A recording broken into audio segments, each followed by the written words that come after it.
फिर सुलगने लगा अब नेपाल। योगी स्टाइल में होगा कट्टरपंथियों का इलाज। जिसने किया शिव भक्तों का अपमान उसका होगा बुरा हाल। बालन शाह का प्लान तैयार, हो गई भारत से बात।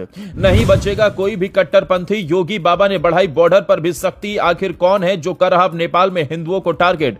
छिड़ा बड़ा घमासान। दिल्ली में अमित शाह मोदी एक्टिव। कांवड़ शुरू होते ही नेपाल को किसने सुलगाया? योगी तक सारा संदेश पहुंचा। फाइल में नोट किया सब कुछ। अब नहीं बचेगा नेपाल में कोई। योगी ने संभाली कमान। बॉर्डर पर दिखेंगे सख्त हालात। नेपाल में तख्ता पलट वाली तस्वीरें अभी भी नेपाल की जनता भूली नहीं है। लेकिन अब कांवड़ शुरू होते ही अचानक से फिर से नेपाल सुलगने लगा है, जिसने सबको हैरान कर दिया।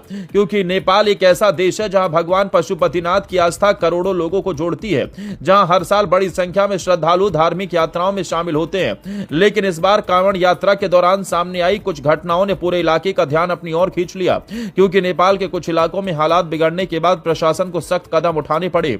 सुरक्षा बलों की तैनाती बढ़ाई गई। संवेदनशील इलाकों में अतिरिक्त निगरानी शुरू हुई और अब भारत नेपाल सीमा पर भी हर गतिविधि पर नजर रखी जा रही है। आखिर नेपाल में क्या हुआ, इसका असर भारत तक क्यों महसूस किया जा रहा है और दोनों देशों की एजेंसियां अब क्या कर रही हैं, आइए सब जानते हैं। मीडिया रिपोर्ट्स के अनुसार नेपाल के सुनसुरी जिले में कांवड़ यात्रा के दौरान डीजे और लाउडस्पीकर को लेकर दो पक्षों के बीच विवाद हुआ। शुरुआती कहासुनी के बाद स्थिति बिगड़ गई, जिसके चलते प्रशासन को अतिरिक्त सुरक्षा बल बुलाने पड़े। हालात सामान्य करने के लिए स्थानीय प्रशासन ने कई इलाकों में कर्फ्यू जैसे सख्त कदम उठाए और लोगों से घरों में रहने की अपील की। पुलिस और सुरक्षा एजेंसियों ने लगातार गश्त शुरू कर दी ताकि किसी भी तरह की नई घटना को रोका जा सके। रिपोर्ट्स के मुताबिक सुनसुरी के अलावा कुछ अन्य संवेदनशील इलाकों में भी सुरक्षा बढ़ा दी गई। प्रशासन ने साफ कहा कि कानून व्यवस्था बनाए रखना उसकी पहली प्राथमिकता है। इसी वजह से अतिरिक्त पुलिस बल तैनात किया गया है। जैसे यूपी में योगी ने कांवड़ यात्रा के रूट पर सख्ती की, वैसे ही नजारा अब नेपाल के प्रमुख बाजारों और धार्मिक मार्गों पर दिख रहा है, जहां निगरानी बढ़ाई गई है और अफवाहों पर रोक लगाने के लिए साइबर टीमों को भी सक्रिय किया गया। यहां तक कि स्थानीय अधिकारियों का कहना है कि लोगों से शांति बनाए रखने और केवल आधिकारिक सूचनाओं पर भरोसा करने की अपील की जा रही है। बता दें, नेपाल में हालात बिगड़ने का असर भारत पर भी इसलिए महत्वपूर्ण माना जाता है क्योंकि दोनों देशों के बीच खुली सीमा है। उत्तर प्रदेश और बिहार से लगी सीमा पर सामान्य से अधिक सतर्कता बरती जा रही है। सुरक्षा एजेंसियां आने जाने वाले लोगों की गतिविधियों पर नजर बनाए हुए हैं ताकि किसी भी तरह की अवांछित स्थिति पैदा न हो।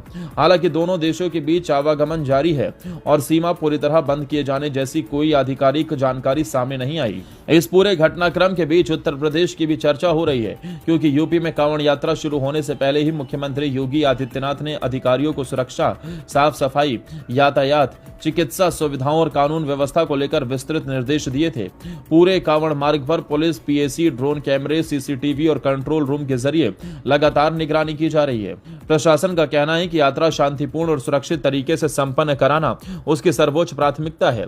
सुरक्षा एजेंसियां लगातार सूचनाओं का आदान प्रदान कर रही हैं और किसी भी अफवाह या गलत सूचना को फैलने से रोकने पर भी जोर दिया जा रहा है। नेपाल सरकार की ओर से भी साफ संदेश दिया गया है कि कानून व्यवस्था बिगाड़ने वालों के खिलाफ नियमानुसार कार्रवाई की जाएगी और हालात को जल्द सामान्य बनाने की कोशिश जारी है।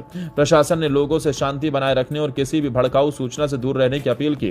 वहीं भारत की एजेंसियां भी पूरे घटनाक्रम पर नजर बनाए हुए हैं ताकि सीमा से जुड़े इलाकों में किसी तरह का असर न पड़े। अब सवाल यही है कि नेपाल में हालात कितनी जल्दी पूरी तरह सामान्य होते हैं और आने वाले दिनों में प्रशासन की कार्रवाई क्या तस्वीर पेश करती है। फिलहाल दोनों देशों की सुरक्षा एजेंसियां पूरी तरह सतर्क हैं। नेपाल में प्रशासन कानून व्यवस्था बहाल करने में जुटा है, जबकि भारत की ओर से भी सीमा क्षेत्रों में लगातार निगरानी रखी जा रही है। ऐसे में आने वाले कुछ दिन बेहद अहम माने जा रहे हैं, क्योंकि दोनों देशों की कोशिश यही है कि धार्मिक आस्था से जुड़ा यह समय पूरी तरह शांतिपूर्ण तरीके से बीते और किसी भी तरह की अप्रिय स्थिति दोबारा पैदा न हो।